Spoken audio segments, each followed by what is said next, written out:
Brother யாருக்காக ஆண்டவர் பேசுறான்னு தெரியல, சிஸ்டர் யாருக்காக பேசுறான்னு தெரியல. ஆனா மகளே, அவசரப்படாத மகளே, என் பலத்த கைக்குள்ள அடங்கிரு.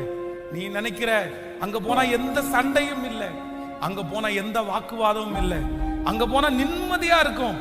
நான் நிம்மதியாச்சும் வாழுவேன் இல்ல, இந்த தொந்தரவு என்னால தாங்க முடியல, இந்த மன கஷ்டம் என்னால சகிக்கவே முடியல.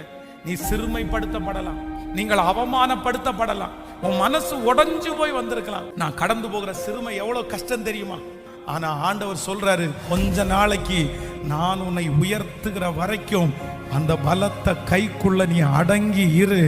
நான் உன்னை தூக்குவேன், நான் உன்னை நிறுத்துவேன், நான் உன்னை அந்த இடத்துல இருந்து எடுப்பேன், நான் உன்னை அங்கீகரிப்பேன், நான் உன்னை மகிமைப்படுத்துவேன், நான் உனக்காக வழிகளை உண்டு பண்ணுவேன்.